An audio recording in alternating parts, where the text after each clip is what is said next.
एक भी शायर आज तक माइक के साइज का पैदा नहीं हुआ। और लंबे आदमियों को तो अक्सर दिक्कत हो जाती है। मुझे तो ध्यान है, एक बार सब्जी वाले के पास गया, मैंने कहा नींबू क्या भाव दिया? उसने कहा बैठ के देखो संतरे हैं। आप सभी को प्रणाम करता हूँ। मंच पर उपस्थित अपने सभी अग्रज कवियों को, कवि मित्रों को प्रणाम करता हूँ। माँ सरस्वती को प्रणाम करता हूँ। मदान साहब की स्मृतियों को प्रणाम करता हूँ। हमारे अतिथि आदरणीय प्रणामी जी को प्रणाम करता हूँ। और आप सबसे निवेदन करता हूँ, मेरे स्वागत में दोबारा जोरदार तालियां बजाएं।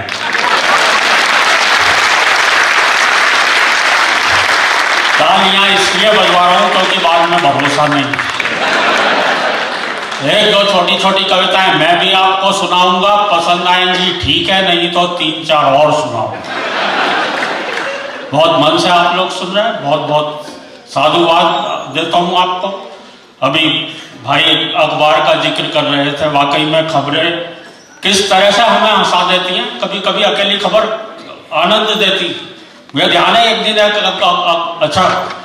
एक अखबार में खबर छपी, एक महिला खिलाड़ी का अपहरण।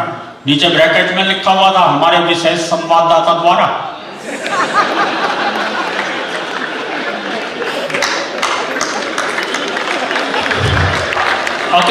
अकेली खबर हंसा सकती। अच्छा, हम अखबार पढ़ते हैं सुबह सुबह, कभी कभी जल्दबाजी में होते हैं, पूरा समय नहीं होता अखबार पढ़ने, खाली हेडलाइन पढ़ करके काम चला लेते हैं।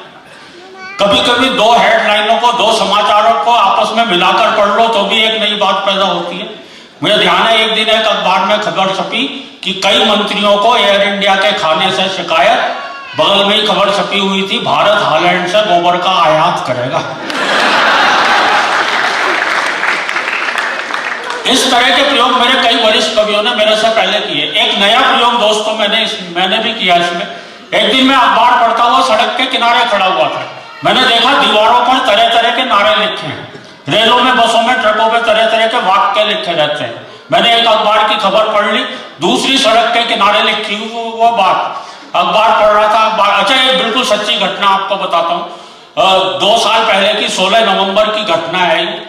उस दिन मेरे यहाँ, मैं दिल्ली से आपके बीच में आया हूँ, मेरे यहाँ दिल्ली शहर में इतनी शादियां थी। एक ही दिन में एक ही शहर में 35,000 शादियां। अच्छा, संयोग देखिए, उसी दिन हमारे देश में बकरा ईद भी थी।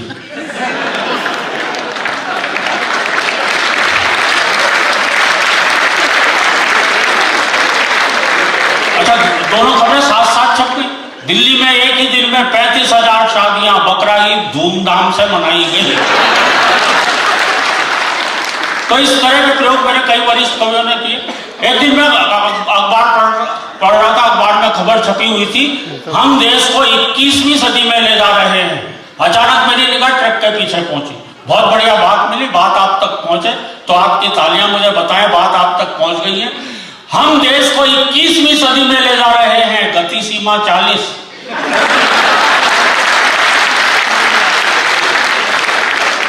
हम सन 2000 ईस्वी में 1 अरब हो गए, ठहरिए आगे खतरनाक मोड़ है। और अगले जोड़े पर फिर आपका ध्यान चाहता हूं, 5 आतंकवादी अपने बम विस्फोट से खुद ही मरे। आत्मनिर्भरता ही सफलता की कुंजी है। पाकिस्तान के प्रधानमंत्री भारत आएंगे, बीमारी के बचाव के लिए टीके लगवाएं। वो 3 दिन तक ठहरेंगे, फिर आपके हाथ उठने चाहिए। वो 3 दिन तक ठहरेंगे, निराश रोगी शुक्रवार को मिलें। और बिल्कुल सच्ची घटना, अभी 1 हफ्ते पहले की घटना, फिर आपकी तालियां उठनी चाहिए। प्रधानमंत्री चीन यात्रा पर रवाना, जेब कतरों से सावधान। और यहां बैठा युवा वर्ग इस जोड़े पर बहुत आनंद लेगा। प्रधानमंत्री द्वारा नई शिक्षा नीति की घोषणा, 8वीं 9वीं 10वीं फेल BA करें। और अंतिम जोड़े पर फिर आपकी तालियां उठनी चाहिए दोस्तों। 3 कुख्यात आतंकवादियों का दिल्ली में प्रवेश। नई दिल्ली नगर पालिका आपका हार्दिक स्वागत करती है। कहां से हमें बातें मिलती हैं। बहुत बढ़िया कार्यक्रम ये चल रहा, बहुत बढ़िया शेरो शायरी अभी भाई मुश्ताक जी ने की। हम तो हाथ से रस के कभी अगर शेरो शायरी करने की कोशिश भी करें तो गड़बड़ कर देते हैं। हमारे तो एक मित्र ने लिखने की कोशिश की कि सब कुछ लुटा दिया तेरे प्यार में सितमगर। बहुत शानदार लाइन लिखी, पहले बोलो सब कुछ लुटा दिया तेरे प्यार में सितमगर, एक भैंस बच गई थी वो आज बेच दी। हमेशा ये शेरो शायरी भाई साहब कभी कभी तो हमें रेडीमेड मिल जाती है। आपने ट्रकों के पीछे कितनी शेरो शायरी देखी हो, मैं सही बता रहा हूँ, इतनी शेरो शायरी लिखती रहती है। हमारा शंभू तो ट्रक पढ़ पढ़ के कवि बन गया। अभी मैं आ रहा था, मेरे आगे आगे मेटाडोर जा रही थी, पीछे एक शेर लिखा हुआ था, शायद ड्राइवर ने अपनी भावनाओं को व्यक्त कर रखा था। उस शेर में लिखा हुआ था, हम भी प्यार करते थे, चांदनी से दिल लगाने लगे, अपनी किस्मत ही खराब थी, मेटाडोर चलाने लगे। कहां से हम लोगों को शायरी मिलती है। बहुत आभारी हूं आपका, इतने अच्छे मन से सुन रहे हैं। हर जगह कवियों को भाई साहब इतने अच्छे ढंग से नहीं सुना जाता, सही बता रहा हूं। कहीं कहीं तो हमें ऐसे उखाड़ने वाले लोग मिलते हैं। कवि अपनी कविता की एक लाइन पढ़ता है, सुनने वाले इतने उस्ताद दूसरी लाइन अपनी तरफ से। बिल्कुल सच्चा किस्सा बता रहा हूं। दिल्ली में मेरे पड़ोस में एक कवि सम्मेलन चल रहा था। एक नए कवि आए, आते ही उन्होंने कविता की एक लाइन पढ़ी, बोले मेरी मम्मी ने कुत्ते का एक पिल्ला पाला। कभी श्रोताओं में से खड़ा हुआ बोले और उसे मंच पर छोड़ दिया।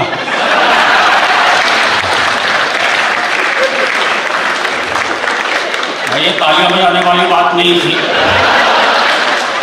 क्योंकि ये कविता मैंने नहीं सुनाई थी, किसी और ही कवि ने सुनाई थी। पर इस तरह की दिक्कतें अक्सर हमारे साथ आती है। हमारे गीतकार गीत पढ़ने खड़े हुए, धरा बेच देंगे, धन बेच देंगे। तभी एक खड़ा हो गया, बोले भैया ये बता दे फिर कहाँ रहेंगे जब सारी चीजें भेज दोगे। और अभी तो संपत भाई में पिछले दिनों जेल में गए। बधाई हो आपको। बधाई नहीं हुआ, कवि सम्मेलन था।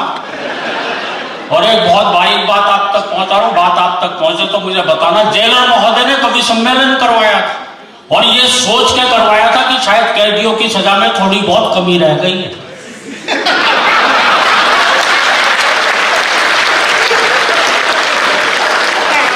बोले इसलिए मैं सबको कविताएं सुनवाई जाए। अच्छा, नीचे सारे कैदी बैठे हुए लाइन लगा कर, एक कवि आए वीर रस के थे, बड़ी जोर से चीखते हुए बोले आदमी यूं हालातों में जकड़ा ना जाता, आदमी यूं हालातों में जकड़ा ना जाता। नीचे एक चोर कैदी बैठा था, बोला भैया कुत्ते की पूंछ ना दबती तो मैं पकड़ा ना जाता।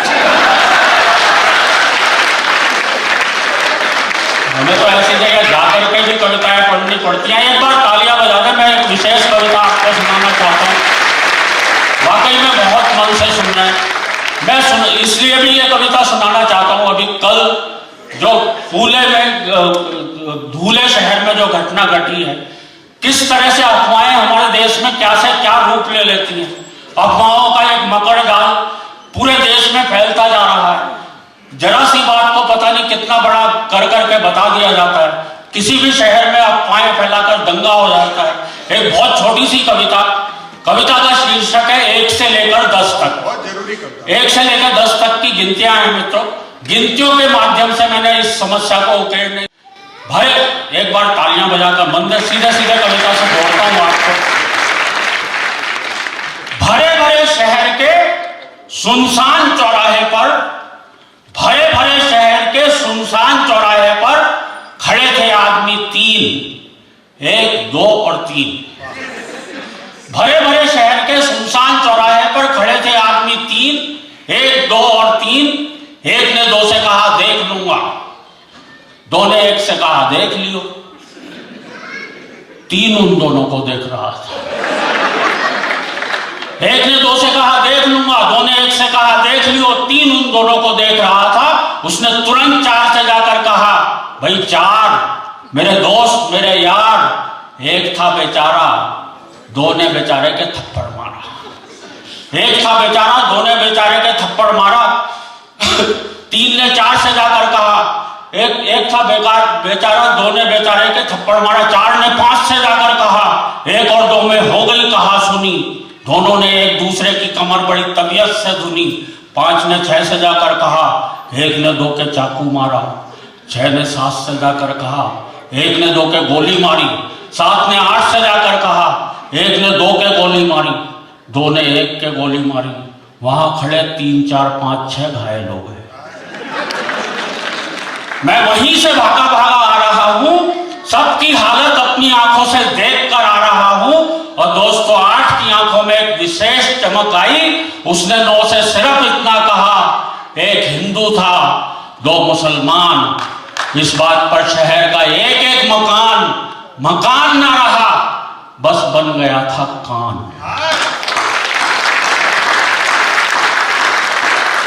इस बात पर शहर का एक एक मकान ना रहा, बस बन गया था कान। 9 ने 10 को देखा, और देखते ही देखते आदमी नंगा हो गया। शहर भर में सामुदायिक दंगा हो गया।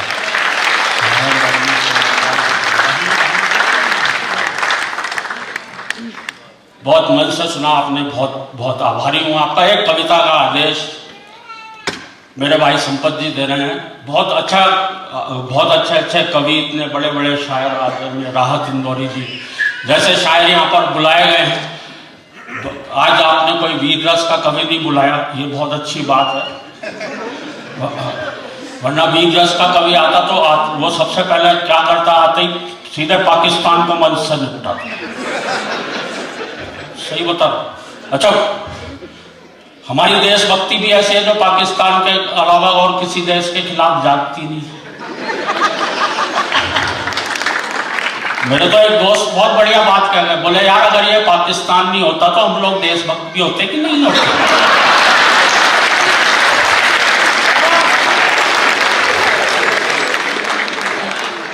हो जाता भाई साहब। अच्छा, कोई कभी तो इतनी जोर से चीखेगा भाई सब लोग घबरा के ताली बजा जाते हैं। सही बता रहा हूँ, कविता में भी कोई बात नहीं मिलेगी किसी।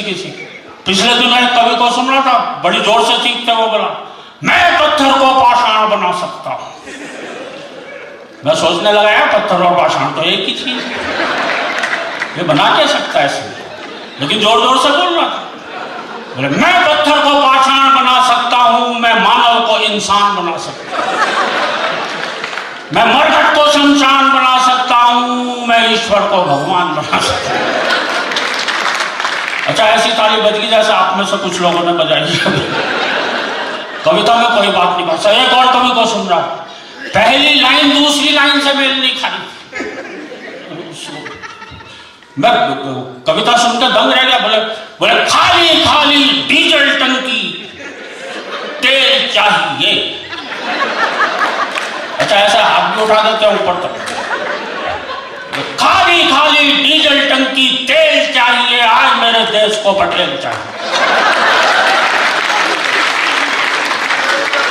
अच्छा, मैं बहुत देर तक सोचता रहा यार ये तेल का पटेल जी से क्या लेकिन उसे पता था पटेल जी पे ताली आएगी, इसलिए कहीं से तेल लेके आया। सुना जाता भाई। अच्छा, हुआ क्या, मैं जो कविता आपको सुनाना चाहता हूँ मित्रों, जिन दिनों कारगिल में लड़ाई छिड़ी हुई थी, अच्छा जब लड़ाई छिड़ती है, युद्ध होता तो जनता में जोश आ जाता है। जो अब मेरे मोहल्ले वालों को भी जोश आया, अब उस जोश को कहाँ निकालें। उन्होंने सोचा एक वीर रस का कवि सम्मेलन करवाते हैं। अच्छा, उन्हें कोई ढंग का कवि तो वीर रस का मिला नहीं, पता ही कहां से 50-60 कवि पकड़ कर लाए। सही बताओ, जो भी सड़क पे मूंछों वाला आदमी दिखाई दे रहा था, उससे कह रहे थे यार तू वीर रस का लग रहा, आजा मंच पे बैठ। अच्छा, मैं उस कवि सम्मेलन को सुनकर आया, मेरी एक हास्य रस की कविता बन गई। किसी पर कोई कटाक्ष नहीं है, एक शुद्ध हास्य की कविता आप तक पहुंचाता हूं। एक बार तालियां बजाकर मंदिर कविता शुरू कर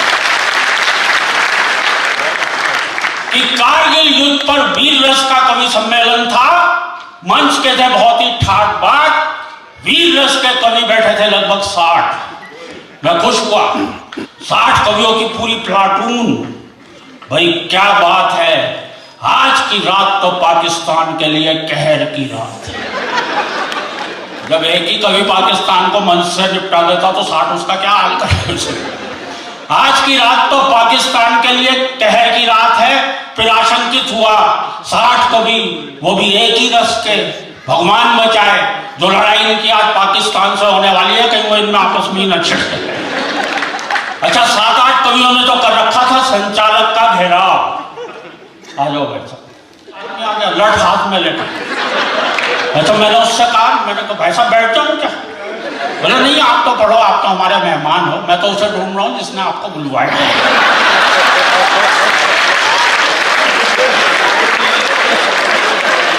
मैं यहाँ तो ये भी नहीं कह सकता मदान साहब ने हमें,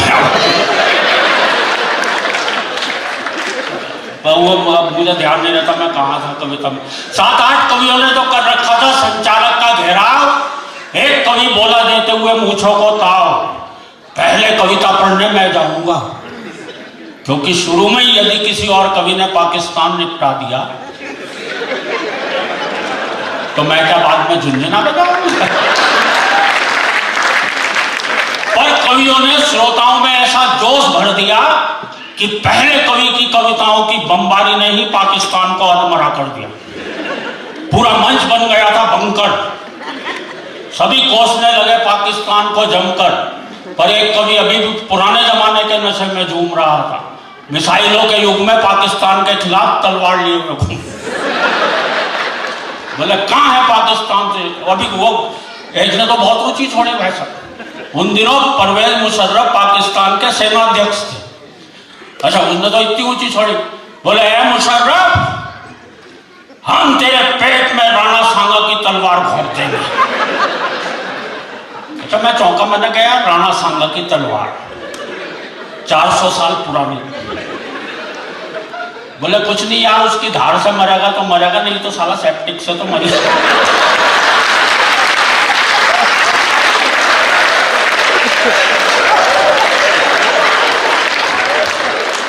तो एक कवि ने पाकिस्तान को बंदूक से, एक ने तोप से उड़ाया।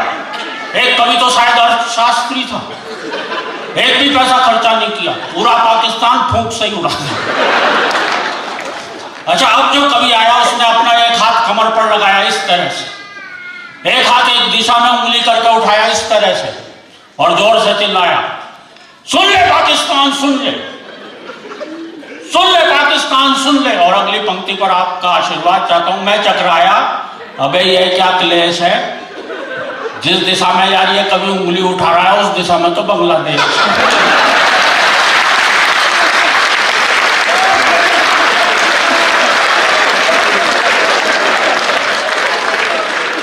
इसे कविता को गलत डायरेक्शन में नहीं सुनाना चाहिए था, ये वाला हाथ पीछे करके दूसरे वाला उठाना चाहिए।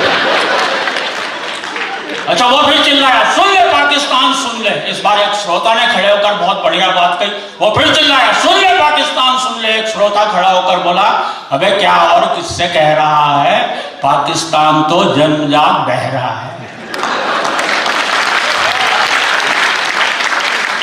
अच्छा कवि ने उस श्रोता की नहीं सुनी और इस बार वाक्य बदला, इस्लामाबाद अगर मेरी आवाज सुन लो तो सुन, इस्लामाबाद अगर मेरी आवाज सुन लो तो सुन ले। पीछे से एक श्रोता बोला, भाई जब तुम्हारी आवाज यहीं तक ठीक ठीक नहीं आ रही है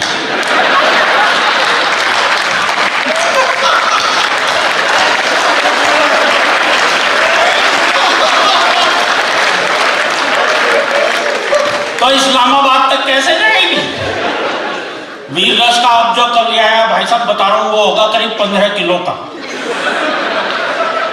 हंसने की बात नहीं, इतना तो तब बता रहा हूं जब भयंकर सर्दियों का मौसम था,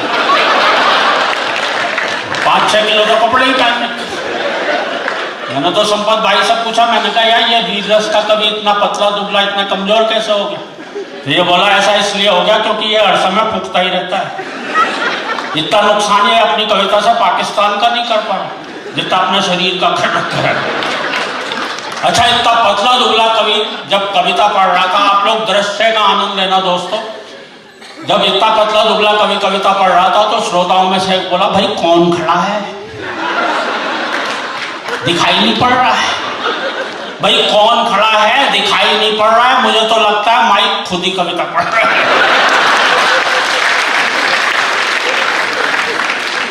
उसकी बगल वाला श्रोता बोला, लगता है तू भी गच्चा खा गया है, अबे कवि तो खड़ा हुआ है लेकिन माइक के डंडे की ओट में आ गया। ये दिखने में कैसा लगता है जरा पता लगाओ। अच्छा उसके बगल वाला श्रोता बोला, किसी के घर पड़ी हो तो दूरबीन उठा के लाओ। अच्छा श्रोताओं में कुछ खप्ती लोग भी बैठे होते हैं, एक श्रोता अपने पड़ोस अपने घर पे गया, दूरबीन लेके आ गया, उससे देखते हुए बोला बाप रे ये कवि खड़ा है, उसका एक्सरे।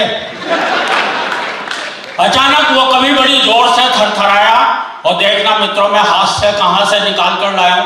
अचानक वो कवि बड़ी जोर से थरथराया, श्रोताओं में से एक बोला लगता है मिर्गी का दौरा आया, एक श्रोता बोला इसे जूता सुंघाओ, दूसरा बोला गरम गरम दूध पिलवाओ, तीसरा बोला तू किस टेंशन में है, गौर से इसकी देख इसका मोबाइल फोन वाइब्रेशन में है।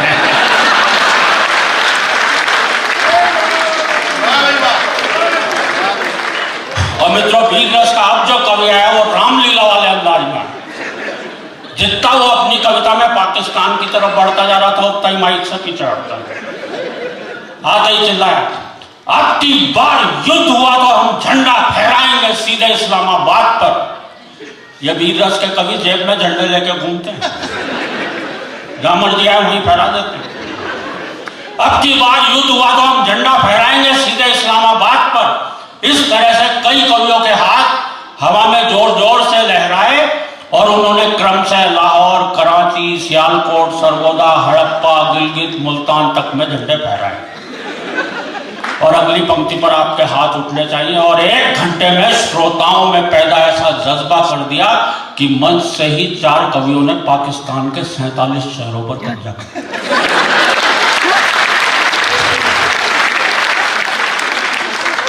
ऐसे कब्जा करने से जैसे सारे प्रॉपर्टी डीलर बैठे।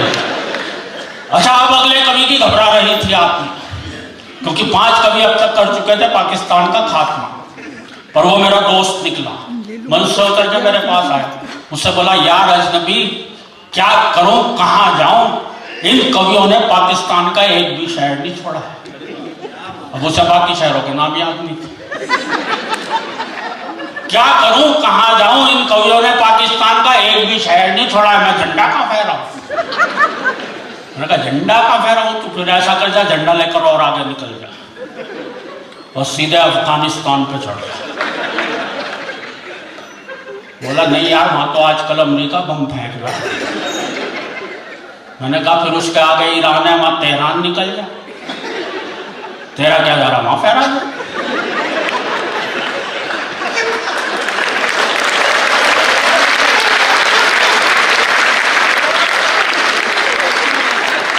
वो बोला यार तेहरान तो क्या, उसके आगे इराक है, वहां बगदाद, उसके आगे सीरिया है, वहां दमिश्क।